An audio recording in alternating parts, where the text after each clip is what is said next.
तारकासुर तो मर गया, लेकिन उनके 3 पुत्र थे बंधुओं,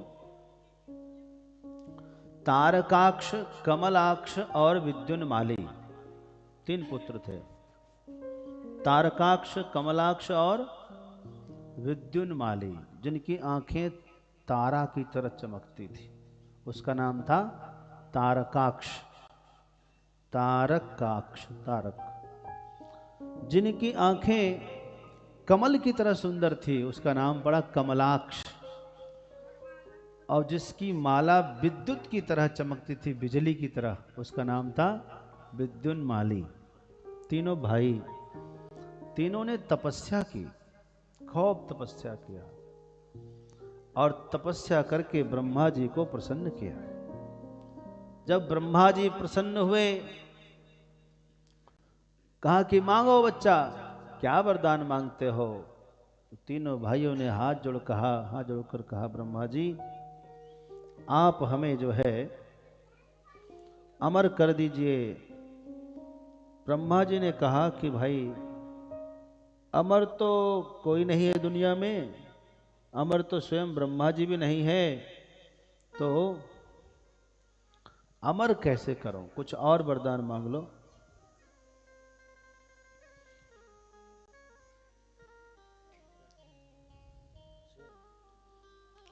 अमर तो कोई नहीं है, तुम कुछ और मांगो। तो उसने कहा एक काम करिए, फिर हम तीनों भाइयों के लिए अलग अलग 3 जो है आकाश में उपग्रह बना दीजिए। इसको हम उपग्रह कहते हैं ना, जैसे मंगल, शनि, इन सब का अलग अलग वहाँ ग्रह है। ये पृथ्वी भी एक ग्रह है। बस इतना है कि पृथ्वी जल के ऊपर है और सभी ग्रह जो हैं आकाश में ही है तो बहुत भारी। ये भगवान का समझो चमत्कार ही है, जो बिना पिलर का ही टिका हुआ है। सब अपने अपने अक्ष पर घूम रहे हैं, सब ग्रह अपने अपने अक्ष पर घूमते हैं। वैसे ही मेरे तीनों भाई के 3 उपग्रह हो जाएं, और वो उपग्रह मिट्टी के नहीं होने चाहिए। तो बोले फिर? एक ने कहा मेरा सोना का होगा, पूरा सोना, सोचिए पूरा द्वीप। दूसरे ने कहा मेरा चांदी का होगा। एक छोटे वाले ने कहा कि मेरा लोहे का होगा, क्योंकि लोहा सबसे मजबूत होता है, सबसे मजबूत मेरा। तीनों का अलग अलग गोलक बनना चाहिए, और बहुत 100 योजन विस्तार होना चाहिए, छोटा मोटा नहीं होना चाहिए, ताकि हम उसमें पूरे परिवार के साथ, पूरे समाज के साथ, पूरी प्रजा के साथ रह सके। उसमें सब सुविधा होनी चाहिए, जल की व्यवस्था होनी चाहिए, अन्न की व्यवस्था होनी चाहिए, ऑक्सीजन की व्यवस्था होनी चाहिए, सारी सुविधा, सारी धातुओं उसके अंदर उपस्थित हो, सारे रत्न उसमें उपलब्ध होने चाहिए। सरोवर हो, उसमें नदियां भी हो, उसमें सब कुछ हो, पर्वत पहाड़ सब हो। ठीक है भाई। और हाँ, हमारी इच्छा से वो आकाश में चले, जिस दिशा में हम ले जाए उस दिशा की तरफ वो घूमने लग जाए। लेकिन नीचे से इतना मजबूत होना चाहिए कि कोई व्यक्ति नीचे से यदि कोई अस्त्र चलावे तो उसके ऊपर गोला गिर बरसे ऊपर, हमें कुछ नहीं हो, उसी का ऊपर बम फूटे तो वहीं खत्म हो जाए वो। इतना खतरनाक मांगा तीनों भाइयों ने। ब्रह्मा जी ने कहा ठीक है भाई, सब होगा। और कहा कि सुनिए, ये तीनों उपग्रह 1000 वर्ष के बाद आपस में तीनों मिलना चाहिए। वो भी कितने? बोले सिर्फ एक मुहूर्त के लिए, एक मुहूर्त के लिए मिले। और जब, वो भी कब मिलेगा? बोले जब आकाश में सांवर्तक मेघ बरस रहा हो, पुष्करावर्त नक्षत्र हो, धरती पर अधिक मास हो, अभिजीत मुहूर्त हो, बस उसी समय में एक मुहूर्त के लिए ये तीनों आपस में मिले। और जब ये तीनों आपस में मिले तो अपग्रेड हो जाए। अपग्रेड समझते हो? यदि कुछ इसमें त्रुटियां हो तो मिलजुल कर अपने आप ऑटोमेटिकली ठीक होना चाहिए। जैसे आजकल कभी कभी मोबाइल में आता है, मोबाइल क्या होता है? अपडेट होता है। एक अपडेट होता है और एक अपग्रेड भी होता है। और कुछ होता है? एक अप टू डेट होता है। तो उसको उन्होंने अपनी भाषा में कहा, ये तुम्हें आपकी भाषा में समझा दिया। उनकी भाषा में उन्होंने कहा कि आपस में एक दूसरे से शक्ति का आदान प्रदान करके आपस में सब व्यवस्थित हो जाए। ब्रह्मा जी ने कहा तथास्तु। अब ब्रह्मा जी ने कहा भाई इसका नाश कैसे होगा ये भी बता दो। कहा कि इसका भी नाश? बोले भाई जो बनेगा वो तो बिगड़ेगा ही, तुम उसका टाइमिंग बताओ। कोई भी गाड़ी आदमी बनाता है, कैसा भी इंजन बनाए, कोई 1500 सीसी का 2000 सीसी का इंजन बनाता है, लेकिन उसकी भी एक आयु होती है, 15 साल 20 साल के बाद वो जो है जाए सर्विस में, कभी तो उसकी उम्र होगी ना, बताओ। उसने कहा कि ठीक है, जब ये तीनों आपस में मिल रहे हो और अपग्रेडेशन हो रहा हो, ठीक उसी समय में यदि देवादिदेव महादेव चाहे तो आकाश में खड़े होकर के और जिस बाण का प्रयोग आज तक किसी ने न किया हो, ऐसे धनुष बाण से चाहे आग्नेयास्त्र का प्रयोग करके मेरे त्रिपुर का दाह कर सकते हैं, और कोई नहीं। उसने मन में सोचा कि मैं तो महादेव का भक्त हूं, बाबा मुझे क्यों मारेंगे भला, मेरे नुकसान क्यों करेंगे भोलेनाथ। इतना भरोसा था, इसलिए ऐसा वरदान मांग लिया। उसके बाद जो है ब्रह्मा जी चले गए। अब ये तीनों भाई अपने अपने पूरे पूरे समाज और प्रजा के साथ अलग अलग विमान में बैठ गए जाकर के।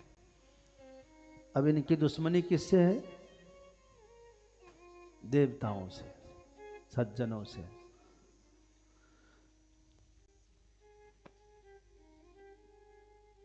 असुरों का विरोध देवताओं से शुरू से रहा है। विश्वास नहीं है? आपको विश्वास नहीं है ना? अच्छा आप देखना, जितने मंदिर भारत में थे सभी देवताओं को खंडित कर दिया। किसने खंडित किया? किसने किया? नाम किसी का याद है? तारकाक्ष, कमलाक्ष, बिदिन वाली, औरंगजेब याद नहीं है? हैं? ये जितने खूंखार आए देश में, लुटेरे, ये सब असुर ही थे। और समस्या उतने नहीं रहे, जाते जाते में उन्होंने अपनी प्रजा उत्पन्न कर दिया यहाँ। तो उनके वंशज लोग आज भी हैं जो देवताओं के विरोधी हैं। मूर्ति पूजा से उनको सख्त नफरत है, देवताओं से ही नफरत है, और किसी से नफरत उसको नहीं है। और देवता की पूजा करने वाले से नफरत है। उनके पवित्र किताब में ऐसा लिखा हुआ है, जो देवता के पूजक हैं वो सब तुम्हारे शत्रु हैं। पूछो जाके, लिखा है कि नहीं लिखा है? उसके आयत को पढ़ो, सूरा नंबर 9 आयत नंबर 5 पढ़ना। जितने देवता पूजक हैं वो सब उनके शत्रु, अल्लाह के शत्रु। भगवान जाने कौन अल्लाह है जो भगवान का ही विरोध कर रहा है। तो उनके यहां ऐसा स्पष्ट लिखा हुआ है, वो अपने फॉर्मूला पे कायम है। जो मुसलमान आपसे बातें कर रहा है, आपके साथ व्यवहार कर रहा है, आपके खिलाए हुए खाना कुछ खा जाता है, प्रसाद खा लेता है, श्री राम की जय बोल लेता है, इसका मतलब है कि वो अभी कुरान नहीं पढ़ रहा है, वो मस्जिद नहीं जाता है। जब तक वो मस्जिद नहीं गया तभी तक वो सबसे मिलजुल कर रह रहा है।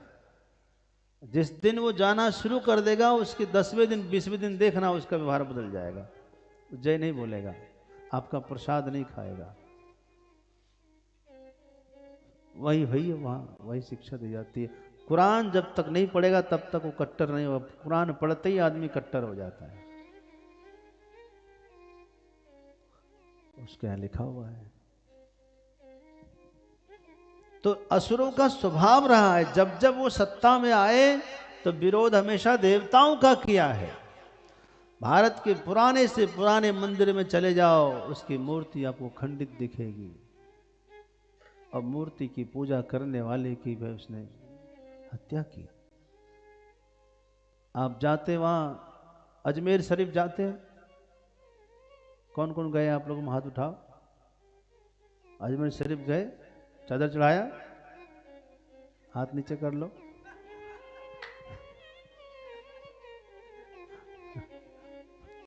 भाई पता करना कि जिसको आप चादर चढ़ाने जाते हैं उसका इतिहास क्या है।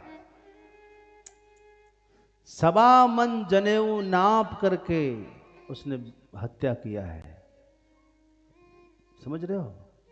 1.25 मन जनेऊ मतलब कितने आदमी की हत्या उसने की होगी।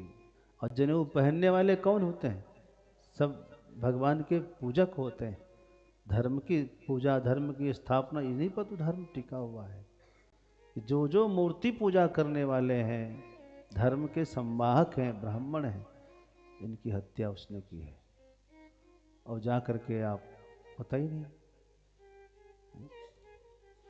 तो जो जितना ज्यादा मूर्ति पूजा का विरोध करते थे उनको ज्यादा पुरस्कार दिया जाता था, उसको अधिक सम्मानित किया जाता था। तो वाह वाह वाह वाह वाह, आइए आइए आइए, उसको क्या क्या उपाधियां दी जाती थी। मैं अधिक उस सब में क्या बोलूँगा, इसलिए असुरों की कथा तो हमें नहीं करनी, लेकिन अपने को सावधान करना जरूरी है। आपने हमें यहाँ बिठाया है तो अपने समाज को जागरूक करना हमारा काम है। हाँ,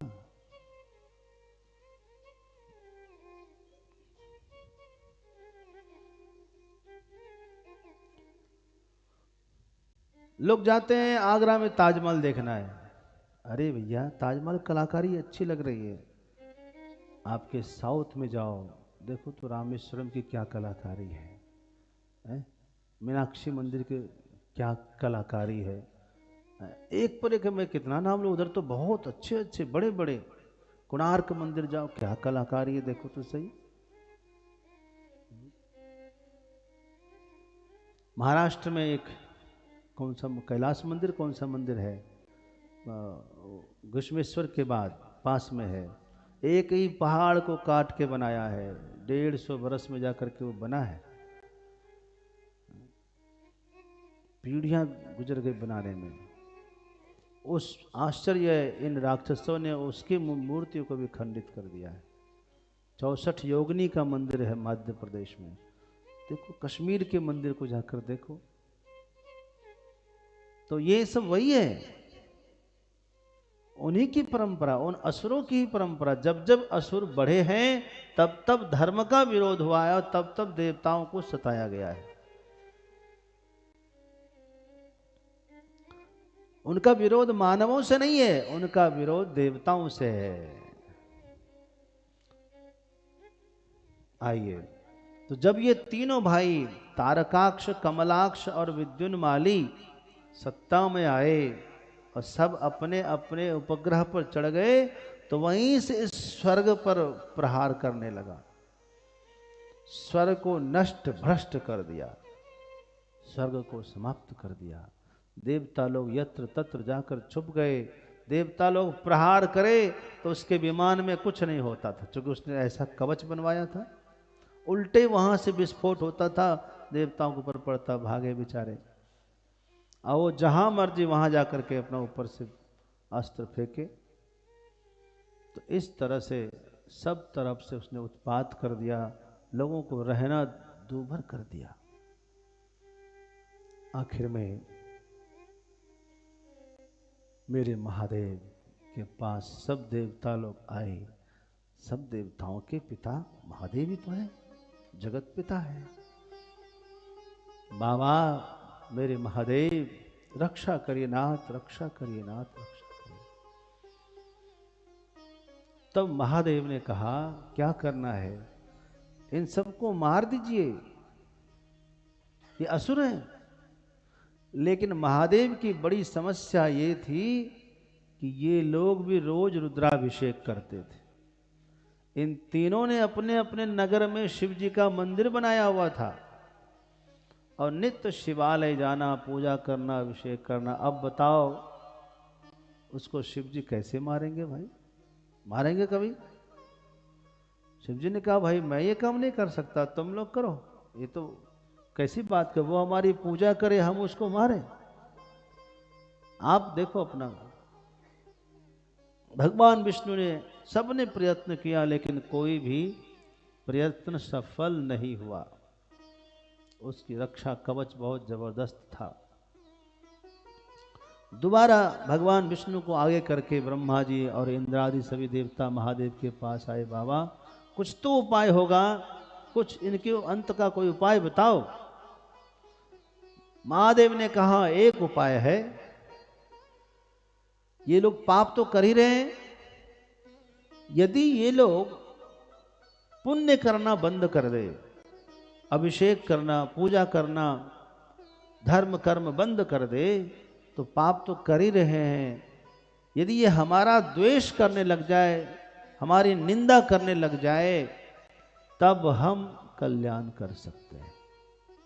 भगवान विष्णु कहा ठीक है, ये मेरे ऊपर छोड़ दीजिए, ये काम मैं करूंगा।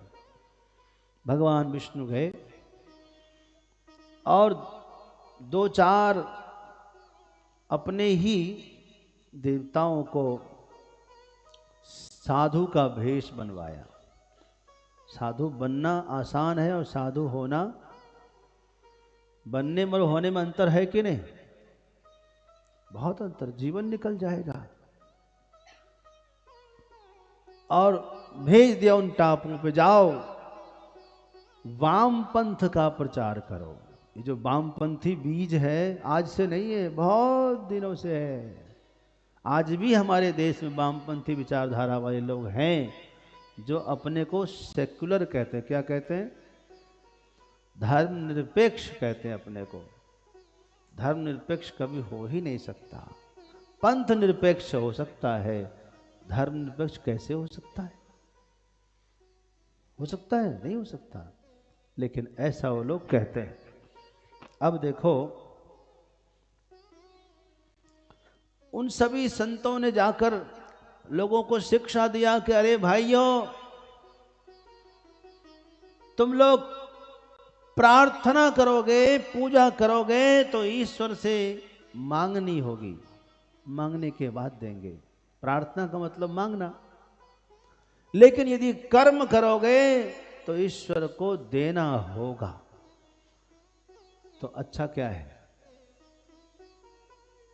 कहेगा कर्म करना अच्छा है। वामपंथी विचारधारा सुनने में बहुत प्यारा लगता है। देखो दो चार बातें मैं बोलूंगा, आपके वाह वाह वाह, यही तो सही है। वर्क इज वर्शिप, कर्म ही आपकी पूजा है। ये बात अच्छी है कि नहीं है?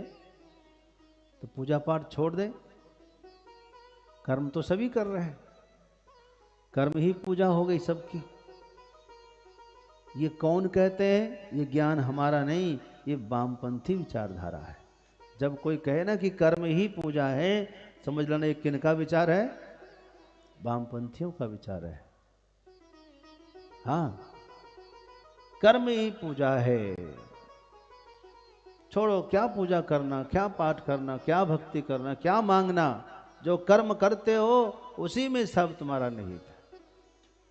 ये वामपंथी विचारधारा है।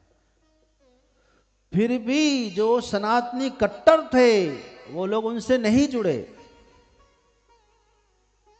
ये तीनों भाई बिल्कुल नहीं जुड़े। तो वहां से खबर दिया उसने भगवान विष्णु को कि प्रभु अभी भी दाल नहीं गल रही है इन सनातनियों के बीच में। आप देखना जरा विचार करके, पूरे विश्व में इस समय 56 देश इस्लामिक है कि नहीं? कहां से इस्लाम निकला? मक्का से, मक्का, काबुल, और वहां से फैलते फैलते फैलते आज 56 देशों में छा गए। लेकिन अभी भी भारत बचा हुआ है, भारत उसके कब्जे में नहीं है। ये कट्टर सनातनी ही है जहां इसकी दाल नहीं गलती है। उस समय यदि इनकी दाल गल गई थी तो इसलिए कि हम अलग अलग थे, हम जातियों में बटे हुए थे। बटे थे कि नहीं बटे थे? आज वो स्थिति नहीं है, आज सब एक है। आज हिंदू हिंदू का भाई है, सब एक साथ बैठते हैं, एक साथ व्यवहार करते हैं। आप लोग भी आदत बनाइए, यदि गाड़ी किसी से टकरा जाए और सामने वाला पता लगे कि हमारा सनातनी है तो उसको क्षमा करिए। लड़ने झगड़ने की जरूरत नहीं है, एकता हमारी बरकरार रहे, बना रहे। आपस में किसी तरह का भेदभाव, मन मुटाव नहीं। आपको पता है, कौन हमको बता रहे थे अमेरिका की बात? आप में से कोई बता रहे थे, शायद सुनीत बहन जी या कोई कह रहे थे कि अमेरिका में नियम है कि जो आपके घर में स्वीपर आएंगे ना, झाड़ू बहारू करने वाले, तो वो एकदम टाइम पर आएंगे, आपके घर की साफ सफाई करके जितना करना वो कर लेंगे। उसके बाद आपके घर के जो मुखिया होंगे उसके साथ बैठकर चाय पिएंगे। ये सिस्टम है, एकदम आपको फॉलो करना है। थोड़ा भी असम्मान उसके प्रति आप नहीं दिखा सकते। डाइनिंग टेबल पर बैठकर आपके घर के मुखिया के साथ वो चाय पिएंगे, इस शर्त के बाद ही वो आते हैं जाते हैं। और वहाँ जरा सा भी कोई भेदभाव नहीं है। आपको पता नहीं जाति क्या है, वहाँ जाति है ही नहीं, कर्म ही कर्म है बस। हमारे यहाँ भी ऐसा ही था, कर्म ही कर्म था। आज हम सबों को सरनेम से जानने लगे, तुम्हारा सरनेम क्या है, जानते हैं ना? लेकिन बताओ कि राम जी का सरनेम क्या था, हनुमान जी का सरनेम क्या था, श्री कृष्ण भगवान का सरनेम क्या, दशरथ जी का क्या था, नंद बाबा का कोई कह सकता क्या सरनेम था? नहीं था ना। इसका मतलब ये सब अभी बना है, बाद में बना है। जो बनता है वो बिगड़ता भी है, बनता है वो बिगड़ता भी है। तो हमें यदि इसकी जरूरत नहीं है इस सब के पीछे। जब हम पहले एक थे तो क्या अब एक नहीं हो सकते? हो सकते भाई, कर्म है, कर्म ही तो है।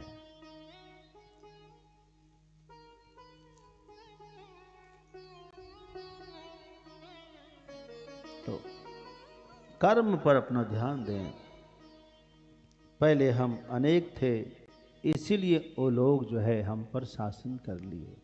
अब हम एक हैं, अब सावधान रहने की जरूरत है। हालांकि इस समय भी षड्यंत्र बहुत चल रहा है। अब ईसाई छा रहे हैं, अब बौद्धिस्ट छा रहे हैं, भारत को, हिंदू सनातनियों को तोड़ने का काम कर रहे हैं भरपूर। तो ऐसे में अपने को सावधान रहना है। भक्तवत्सल भगवान की। तो ऐसे में देवर्षि नारद जी को भगवान विष्णु ने सिखा करके भेजा कि नारद बाबा, हमारे वामपंथी धर्म विचारधारा का प्रचार नहीं हो रहा है, आप जाइए प्रचार करिए। तो नारद बाबा आए। आते ही नारद बाबा ने तंबूरा छोड़ दिया, मुंडन करा लिया। मुंडन करा करके सफेद वेशभूषा धार करके उन्हीं वामपंथी महात्माओं का चेला बन गए। अब नारद जी गए तारकाक्ष कमलाक्ष विद्युन्माली के महल में। तो तारकाक्ष ने प्रणाम किया, आइए आइए, आप कौन है साहब? कहा कि अरे मुझे नहीं पहचाना, मैं नारद हूं, ब्रह्मा का पुत्र नारद जी हूं। अच्छा नारद बाबा हैं, आपने तो वेशभूषा बदल लिया, हम तो पहचान नहीं पा रहे। बोले नहीं जानते, मैंने मंत्र दीक्षा लिया है, एक बहुत महान संत आए हैं, मैंने उनसे मंत्र लिया है। अच्छा किनसे लिया? कहा अरे तुम्हारे ही नगरी में है इतने दिन से, तुम अभी तक पता नहीं चला? बोले ना, चलो मेरे साथ चलिए तो। और उनसे मिलवाया, ऐसे वैसे, यहाँ बैठो वहाँ बैठो, तमाम तरह का करा करके उनके पास ले गए, प्रणाम करो, बहुत सारा आडंबर। और आखिरी में उसको लगा कि जब गुरु जी ही हमारे शिष्य बने इनके, तो हम भी बने, बनवाया। और जब तीनों राजा उसके शिष्य हो गए तो प्रजा तो ही जाएगी। और धीरे धीरे धीरे धीरे धीरे सबका ब्रेन वॉश्ड हो गया और सबके सब वामपंथी हो गए, सब मूर्ति पूजा के विरोध में आ गए। और आज देख लो क्या दशा हो रही है उस देशों की। आने वाला समय और भी देख लेना। सब मूर्ति पूजा के विरोध में लग गए। शिव जी का मंदिर अब खंडहर बन गया, कोई नहीं जा रहा दिया जलाने, पड़ा हुआ है, कोई मतलब नहीं किसी को। अब भगवान विष्णु को खबर मिल गई कि काम हो गया, अब यहां एक भी सनातनी नहीं बचा। बोले बस, भगवान विष्णु शिव जी के पास गए कि बाबा आपने वचन दिया था कि ये लोग यदि पूजा पाठ छोड़ देंगे तब हम इसका कल्याण कर देंगे, तो अब आप इसका कल्याण कर दीजिए। शिव जी ने कहा जरूर करूंगा, मुहूर्त आने दीजिए। वो मुहूर्त आया, 1000 वर्ष पूरा हुआ। आकाश में पुष्करावर्त नक्षत्र में प्रलयंकारी मेघ गरजने लगा और अधिक मास और वो अभिजित मुहूर्त आने वाला था। शिव जी एक पिनाक अस्त्र तैयार किए। महर्षि दधीची के हड्डी से जैसे वज्र बना था, उन्हीं अस्थियों का प्रयोग पिनाक में भी हुआ। उस विशाल पिनाक को लेकर शिव जी आकाश में खड़े हो गए, स्थिर होकर के अपने धनुष पर बाण का संधान किया है। एक बाण खींच के मारा है, निशाना चूक गया। क्यों चूक गया पता है? जैसे ही शिव जी धनुष पर बाण रखे और निशाना साधे, तब तक गणेश जी शिव जी के पैर में खुजली कर दे, शिव जी का निशाना चूक जाए। शिव जी परेशान परेशान, 2-2 बाण चले गए, चूक गए।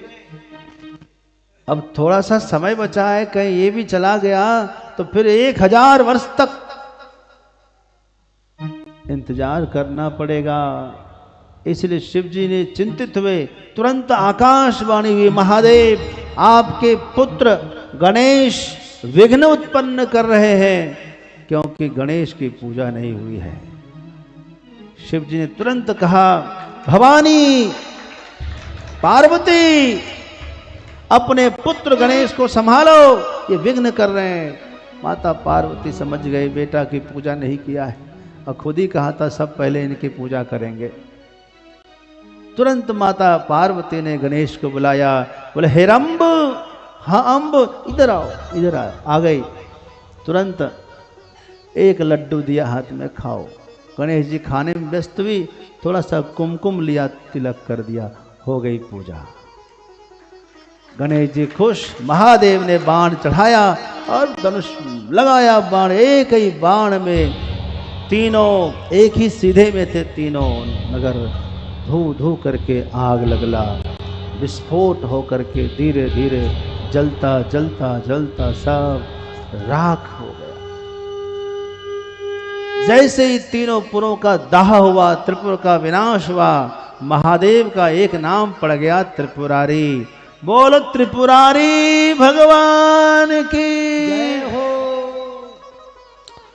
अरे देवताओं को इतनी खुशी हुई, इतनी खुशी हुई कि सब ने काशी से लेकर कैलाश तक खूब दीपावली का आयोजन किया। उसी दीपावली को कहते देव दीपावली। नाम सुना देव दीपावली का? उसकी यही कथा है। मैं 2 साल पहले वहाँ गया था, आपके वहाँ है ना हैदराबाद में श्री शैलम मल्लिकार्जुन, देव दीपावली हम लोग वहीं पर थे। मैं सोचा था कि वहाँ भी मनाते होंगे बढ़िया से, लेकिन वहाँ जाके पता लगा कि नहीं, वो लोग खास नहीं मनाते हैं। कोई थोड़ा बहुत कुछ लोग दीप जलाए, लेकिन देव दीपावली का महत्व काशी में है या फिर कैलाश में है, स्वर्ग में है। क्योंकि ये दीपावली देवताओं की दीपावली है, और काशी में इसलिए, काशी महादेव की नगरी है, विश्वनाथ की नगरी है, इसीलिए सब ने दीपावली मनाई धूमधाम से। बोलिए देव दीपावली महोत्सव की, शंकर भगवान की। हर हर महादेव।